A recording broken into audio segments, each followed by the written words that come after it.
हे भगवान, फिर उसकी गति क्या होगी? आपने तो स्पष्ट कह दिया कि जिसका मन वश में नहीं, जिसकी इंद्रियां वश में नहीं, उसके लिए योग प्राप्त होना कठिन, अर्थात भगवत प्राप्ति होना कठिन है। जो तत्परता पूर्वक संयमित होकर अपने मन को वश में कर ले, वो सुख पूर्वक भगवत प्राप्ति कर सकता है। पर उस साधक की क्या गति होगी जिसका मन, बुद्धि, चित्त, अहंकार ये वश में नहीं है, और वो साधना करता है, नाम जप करता है, सत्संग करता है, स्वाध्याय करता है, पर इंद्रिय विजयी नहीं है, मन विजयी नहीं है। अंतिम समय उसकी भगवत स्थिति नहीं रहेगी, क्योंकि वो मन विजयी नहीं है, विषयाशक्ति है, असावधानी है, अंतकाल में मन परमात्मा में नहीं लगा, विचलित हो गया, साधन से हट गया, परमात्मा की प्राप्ति नहीं हुई। तो हे कृष्ण, कृष्ण सबको आकर्षित करने वाले, हे भगवान, आप ही जान सकते हो, इस प्रश्न का उत्तर आप ही दे सकते हो कि उसकी क्या गति होगी। तात्पर्य है कि वो नरक तो जाएगा नहीं, क्योंकि नाम जप करता है। थोड़ा भी नाम जप करता है तो नरक नहीं जाएगा, थोड़ी भी भक्ति करता है तो नरक नहीं जाएगा।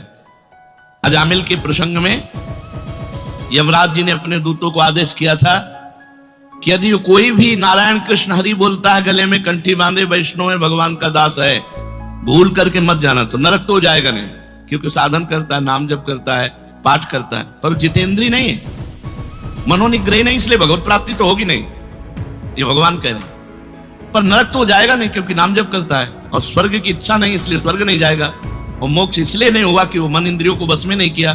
तो उसकी गति क्या होगी? काम गतिम कृष्ण गच्छति, वो किस गति को प्राप्त होगा?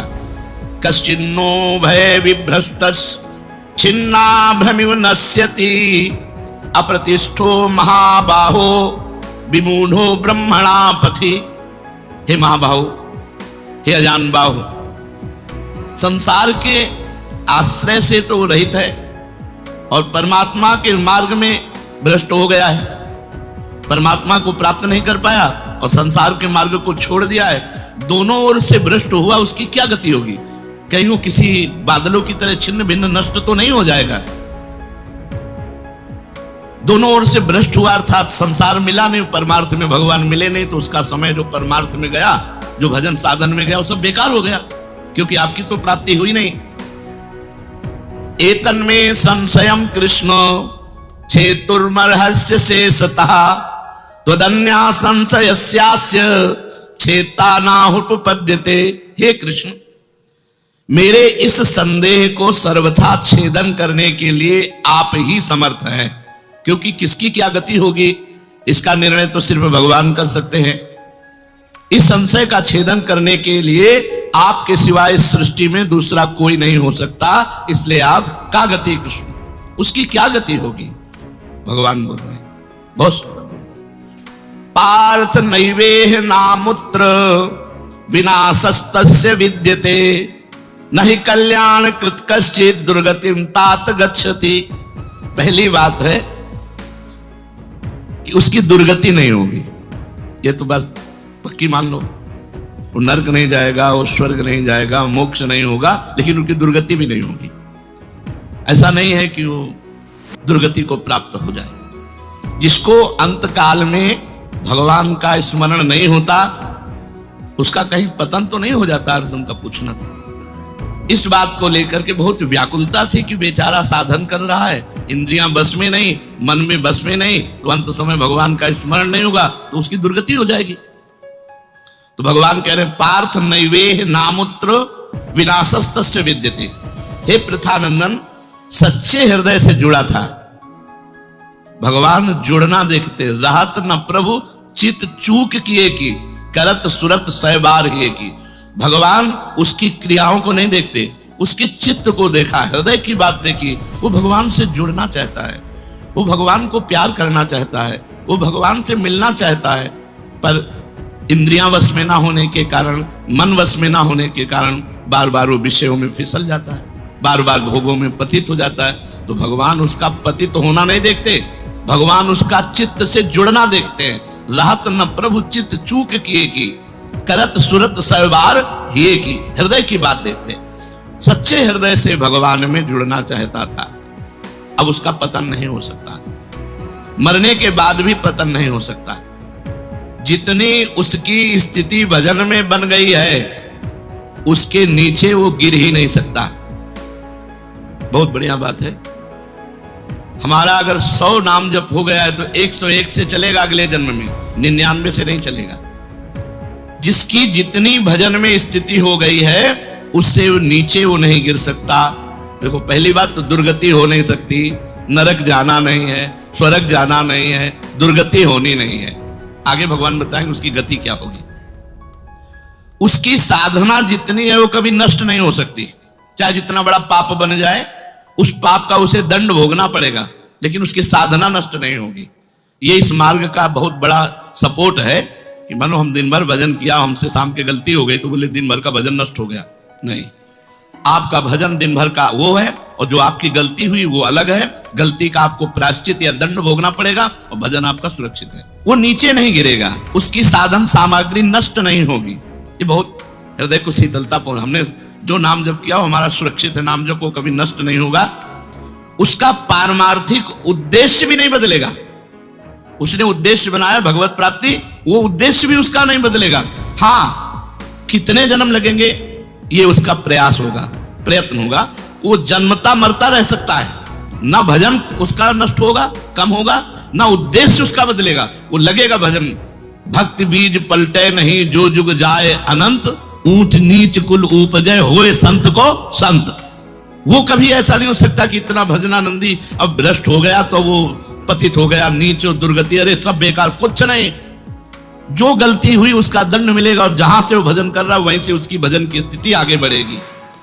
जैसे उदाहरण में राजर्षि भरत का उदाहरण दिया था कि हिरन पे वृत्ति गई तो हिरन बने, लेकिन गंडकी नदी में खड़े होकर हिरन बन करके भी इतना भजन किया कि अगला जन्म जड़ भरत जी के रूप में ब्रह्मबोध संपन्न महापुरुष के रूप में हुआ। तो भगवान कहते हैं नहीं कल्याण कृत कश्चित दुर्गतिम तात गच्छति।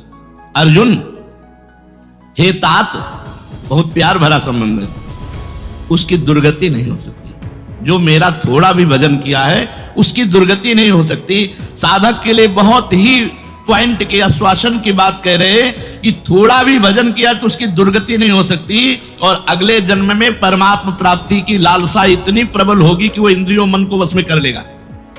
इस जन्म में जो चूक हुई वो अगले जन्म में सुधार लेगा। उसकी दुर्गति नहीं होने का तात्पर्य है कि जो मनुष्य कल्याणकारी कार्य में लगा हुआ है, जिसके लिए मनुष्य शरीर मिला है, वो कार्य कर रहा है, भजन कर रहा है, सत्संग कर रहा है, स्वाध्याय कर रहा है, ठाकुर सेवा कर रहा है, वो अपने असली कार्य में लगा हुआ है, पर उसका मन चलायमान है, उसकी इंद्रियां चलायमान, तो उसकी दुर्गति नहीं होगी। कारण कि उसका ध्येय चिन्मय तत्व भगवान में है, इसलिए उसका पतन नहीं हो सकता।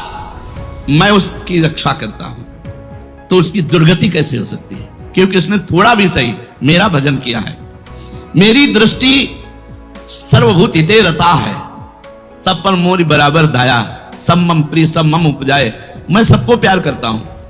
फिर जो मनुष्य मेरी तरफ चल पड़ा, अपना किसी तरह से कल्याण परम हित मानकर मेरी तरफ चल पड़ा, तो मैं उसे सबसे ज्यादा प्यार करता हूं। फिर मैं जिसे प्यार करता हूं उसकी दुर्गति कैसे हो सकती है? प्यार तो सबको करता हूं, लेकिन जो अपना मान करके मेरी तरफ चल पड़ा, मेरा भजन करने लगा, उसकी दुर्गति कैसे हो सकती है? मेरा वो समझे न समझे उससे वास्तविक संबंध तो है ही। ममई वांसो जीवलोके जीव भूता सनातना। वो भले भगवान से संबंध ठीक नहीं लगा पा रहा, लेकिन भगवान तो जान रहे मेरा संबंधी है, मेरा अंश है। संसार के साथ उसका वास्तविक संबंध नहीं है। उसने मेरे साथ इस वास्तविक संबंध को, असली लक्ष्य को उसने स्वीकार किया कि अब इस जन्म में भगवान को प्राप्त करना चाहता हूं, तो चाहे जितना बड़ा गलती पड़ गई, अपराध पड़ गया हो, उससे दुर्गति उसकी नहीं हो सकती। भगवान कह रहे उसका किया हुआ साधन नष्ट नहीं हो सकता। हाँ, वो देखने में मोहित सा लगेगा कि भ्रष्ट हो गया, अब तो कोई भजन साधन नहीं, अब तो भ्रष्ट सा हो गया है, साधन छूटा दिखाई देगा। परंतु ऐसी परिस्थिति में भी मैं उसका साथ नहीं छोड़ता। उसने मेरा भजन छोड़ दिया, मेरा साधन छोड़ दिया, लेकिन मैं उसका, जैसे एक सत्संग में दृष्टांत में देते थे कि जगन्नाथ जी की सेवा में श्रीअंग पार्षद रहते थे, तो उनमें से एक पार्षद वैश्या संसर्ग करने लगे कुसंग के कारण। तो जब सब पार्षदों को पता चला तो उन्होंने बुलाया और कहा, देखो तुम परम पावन श्री जगन्नाथ जी के अंग सेवी हो, या जगन्नाथ जी की सेवा छोड़ो वैश्या का संग करो, या वैश्या संग छोड़ो जगन्नाथ जी का अंग संग करो। तो भगवान की माया से मोहित हुए, साधन से गिरे हुए होने के कारण उन्होंने जगन्नाथ जी का अंग संग छोड़ दिया और वैश्या का अंग संग स्वीकार किया। आश्चर्य की बात कि जब उनका शरीर पूरा हुआ, वैश्यागामी जो अंग संग सेवी थे, तो जब शरीर पूरा हुआ तो जगन्नाथ जी ने स्वप्न में अपने पार्षदों को आदेश किया कि उसकी अंत्येष्टि क्रिया हमारे पार्षदों जैसी की जाए। तो उनका प्रभु स्वप्न में ही कहा कि प्रभु उन्होंने तो आपको छोड़कर वैश्या को स्वीकार कर लिया था। तो बोले उन्होंने छोड़ दिया था, ये उनकी हिम्मत है, हमारी हिम्मत नहीं, हमारा स्वभाव नहीं है, हमारी सामर्थ्य नहीं है। हम एक बार जिसको पकड़ लिया उसको कभी छोड़ते नहीं। तो भगवान यहाँ कह रहे हैं कि कभी कभी वो मोहित हो जाता है, वो साधन छोड़ता, लेकिन मैं उसे नहीं छोड़ता। ये खास बात समझो, मैं उसे नहीं छोड़ता। उसका किया हुआ अपराध, किया हुआ पाप, भले उसको थोड़ा समय दंड भुगताने के लिए, लेकिन मैं उसे छोड़ता नहीं। तो उसकी दुर्गति कैसे हो सकती है? इसलिए घटना घट सकती है। ये तो भगवान कह रहे हैं मनमानी मत करना, कह रहे घटना घट सकती है। आपने अपराध किया, आपको पाप का दंड मिल सकता है, लेकिन मैं उसके अंदर ऐसी व्याकुलता पैदा करूंगा कि वो सब प्रपंच छोड़कर दौड़कर मेरी तरफ भाग पड़ेगा, क्योंकि मैं उसे नहीं छोड़ता। जैसे गोपियों में थोड़ा अभिमान आया, मैं अंतर ध्यान हुआ, लेकिन उन्हीं के बीच में रहकर जहां व्याकुल हुई मैं प्रकट हो गया। तो भगवान कह रहे हैं कि एक बार जिसके भीतर थोड़ी भी साधना चल पड़ी, थोड़े भी संस्कार भक्ति के पड़ गए, नाम जप करना, वाणी पाठ करना, थोड़ा भी भगवत्कार, कर्म चैव तदर्थीयम सदित्येवा भी धीयते, तो उसका कभी पतन नहीं हो सकता, जो संस्कार पड़ गया भक्ति का, क्योंकि सत वस्तु का कभी अभाव नहीं होता। तो फिर प्रभु गति क्या होती है उसकी? तो भगवान कह रहे प्राप्य पुण्य कृताम लोका नुषित्वा शाश्वती समा शुचीनाम श्रीमताम गेहे योग भ्रष्टो भी जायते। आहा, प्राप्य पुण्य कृताम लोकान, उसने गंगा स्नान किया है, उसने नाम जप किया है, उसने वाणी पाठ किया है, उसने ठाकुर सेवा की, तो कोई साधारण है? बहुत बड़ा धनी है। भले लोक भ्रष्ट हो गया है, भले इंद्रियां उसके कब्जे में नहीं, भले मन उसके कब्जे में नहीं, लेकिन साधारण जीव नहीं है, वो भगवान का जन है। उसने नाम जप किया है, वाणी पाठ किया है, ठाकुर सेवा की, धामवास किया, तीर्थोगान किया। प्राप्य पुण्य कृताम लोकान, जो बड़े बड़े याज्ञिकों को, बोले इतने यज्ञ किए, अश्वमेध यज्ञ किए, जो बड़े बड़े याज्ञिकों को जो सांगो पांग करते हैं, उन लोगों को स्वर्ग आदि लोकों पर अधिकार होता है। इसलिए वो पुण्य कर्म कहते हैं तो पुण्य लोक उनको प्राप्त होते हैं। पाप कर्म करने वालों को नरक भेजा जाता है।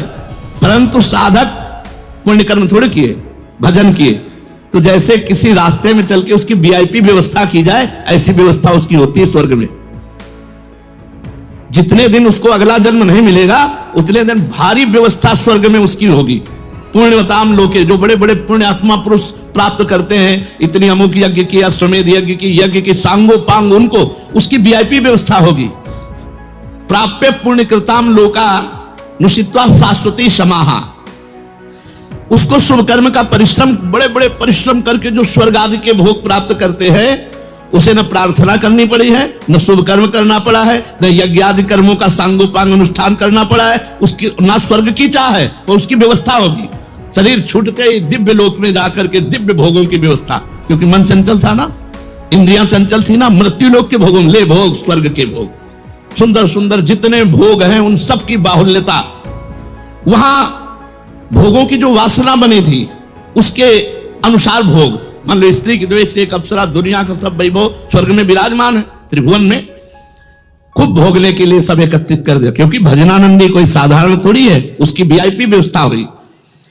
अब अंत समय से साधन में विचलित मना हो जाने के कारण जो बड़े बड़े परिश्रमों से, पुण्यों से प्राप्त होता है, वैसे स्वाभाविक रूप से रास्ते में प्राप्त हो रहा है। ये उसकी गति नहीं है, ये अयाचिक वृत्ति से उसकी वीआईपी व्यवस्था है कि ले जा रहे हैं तो रास्ते में ऐसे थोड़ी कि कोड़ा मारते, पानी भी नहीं पिया रहे, धूप में ले जा, नहीं, सीधे उसको आनंद पूर्वक स्वर्ग आदि लोगों की दिव्य भोग वृत्तियां, जिन भोगों के लिए वो विचलित रहा है मनुष्य साधना करते समय, वो सारे भोग उसको वहां प्राप्त होंगे। वहां रहने पर इतना भोग दिलाया जाता है कि उसकी अरुचि हो जाती है स्वर्ग के भोगों से। मर्तलोक में आके दोबारा फंसेगा क्या? स्वर्ग के भोगों से अरुचि हो जाती है। जहां आसक्ति रही है वो भोग ही भोग, उसको व्यवस्था कर दी जाती है, घृणा हो जाती है उसको स्वर्ग में ही भोगों से, इतनी वीआईपी व्यवस्था। क्योंकि अंदर से तो भजन था, उद्देश्य भगवान की प्राप्ति का था, तो स्वर्ग आदि के भोग भोगने पर उसे घृणा हो जाती है। वो अपनी वासना जो अंदर थी, जिनके कारण इंद्रियों मन को जीत नहीं पाया, वो देख लेता है, अरे अब ये तो मर्त्य लोक के भोग है, स्वर्ग के भोग, उसको वहां उसके अंदर घृणा हो जाती है। उसित्वा शाश्वती क्षमा, फिर उसे और ऊंचे लोकों में, अगर समय है अभी, तप लोक, जन लोक, महालोक, ब्रह्म लोक, ऐसे महान लोकों में उसे ऊंचे के लोकों में भेजा जाता है। और वहां भी इसलिए भेजा जाता है कि यहाँ के स्वर्ग के भोगों से रुचि, अब यहाँ के ब्रह्म लोक के भोग देख ले। भजन का फल है ब्रह्मादिक के भोग सब विषम लागत ताई, नारायण ब्रज चंद की लगन लगी है जाए। जब ठाकुर जी से मिलने की चाह लग जाती तो यही इसी शरीर में ब्रह्मादिक के भोगों से भी वैराग्य हो जाता है। भोग भोगने के उद्देश्य से नहीं, क्योंकि जो भोग भोगने के उद्देश्य से जाते हैं उनके पुण्य क्षीण होने पर फिर वो लौटकर मृत्यु लोक में आते हैं, इसलिए वो सीमित वर्षों तक स्वर्ग लोक आदि में रहते हैं। परंतु जिसका उद्देश्य भोग नहीं भजन था और योग भ्रष्ट हो गया है सूक्ष्म वासना के कारण, तो स्वर्ग आदि लोकों में जाएगा, उसका भजन नहीं क्षीण होगा। जैसे पुण्य आत्मा स्वर्ग गया, भोग भोगा, तो उसका पुण्य क्षीण होगा, लेकिन इसका नहीं, इसका तो स्टॉक है, ये तो भागवतिक व्यवस्था है उसकी, ये ब्याज की व्यवस्था है, मूल तो ऐसे ही साधन संपत्ति है। देख लो, कोई घाटे का सौदा नहीं, वीआईपी व्यवस्था होगी। मरने के भी बाद अगर चूक हो गई तो, और चूक ना हुई तो सीधे निकुंज चलना है। वैसे यहाँ चूक हो जाए तो भी निकुंज जाना है, क्योंकि वृंदावन धाम है ना। अगर यहाँ शरीर छूटेगा तो यहाँ स्वर्ग थोड़ी ले जाएंगे, देवताओं का प्रवेश है नहीं, यहाँ तो वृंदा सखी सहचरियों का है। वो बहुत वर्षों तक उसके भोग सुविधा की सीमा नहीं रहती, ऐसी व्यवस्था होती है। अच्छा, जो भोग भोगने के उद्देश्य से ऊंचे लोकों में जाते हैं उनको फिर पतित होना पड़ता है, लेकिन ये योग भ्रष्ट जब ऊंचे लोकों में जाता है तो पतित नहीं होता, उसकी साधन संपत्ति प्रकाशित रहती है ज्यों की त्यों, और उसका सद्भाव जागृत रहता है। सब मिथ्या है, भगवान मिथ्या करवाते करवाते ब्रह्मलोक तक के भोगों का मिथ्या। अब उन सुख भोगों को भोगने के बाद शुचि नाम श्रीमताम गेहे योग भ्रष्टो भी जाते। अब यहां जब प्रकट हुआ, कब उसका जन्म होगा, कोई सीमा रखी जाती है, अरुचि, अरुचि सीमा रखी जाती है। जब तक उसे भोगों में अरुचि नहीं होगी तब तक ऊपर के लोगों को भोगों में उसे रखा जाएगा। नरक वरक तो जाने की बात नहीं, वीआईपी भोग। जब अरुचि हो गई, अरुचि होगी ही, क्योंकि वो भगवान का भजन करता रहा है। वो ऐसा नहीं कि अब विश्राम मान ले कि अब अप्सरा मिल गई, विमान मिल गया, स्वर्ग मिल गया, अब यही नहीं। उसकी यात्रा नहीं रुकेगी, उसका भजन उसको कचुटेगा, उसके अंदर जलन पैदा होगी, अशांति हो जाएगी। ये सब भोग नहीं चाहिए, मुझे भगवान चाहिए, चलो ब्रह्मलोक, वहां भी ये नहीं चाहिए। तो अब शुचि नाम श्रीमताम गेहे योग भ्रष्टो भी जायते। अब योग भ्रष्ट जब मृत्यु लोक में लौटा तो जगत पूज्य घर में पैदा हुआ, जगत पूज्य घर में, श्रीमान, सारा संसार जिसे झुके, ऐसे घरों में पैदा, उच्च कुल, भक्ति संपन्न।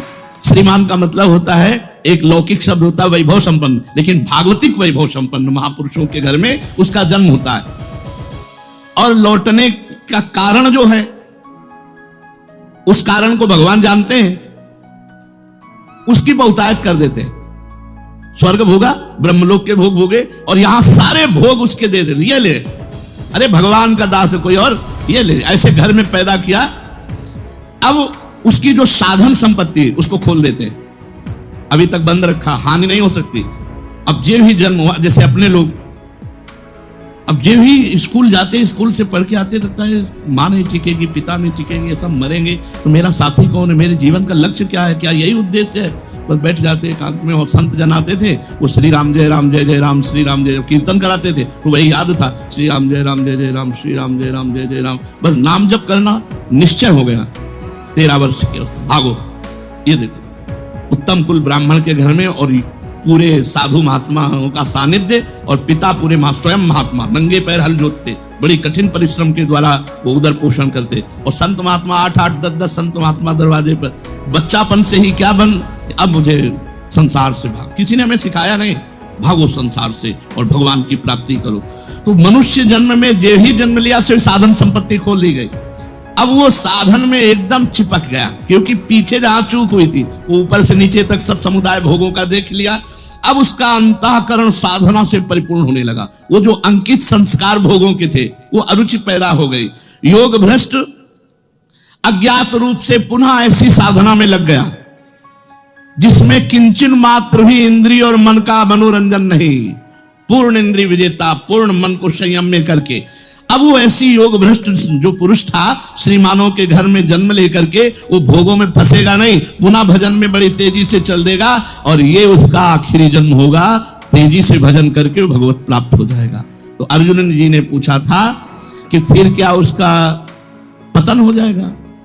जो भगवान का भजन करता है, भगवत प्राप्ति नहीं कर पाया, मन वश में नहीं हुआ, इंद्रिया वश में नहीं हुई, तो भगवान ने उत्तर दिया, वो ऊंचे के लोकों में जाकर खूब सुख भोग, जिन भोगों के लिए लालायित रहा था वो सब भोग मिलेंगे और अंत में श्रीमान के घर में, कुलवानों के घर में जन्म लेकर भक्ति का ऐसा वातावरण मिलेगा कि जन्म से ही भगवान के भजन में लगकर वो इस जन्म में भगवान को प्राप्त कर लेगा। शेष चर्चा आगे। श्री राधा वल्लभ लाल।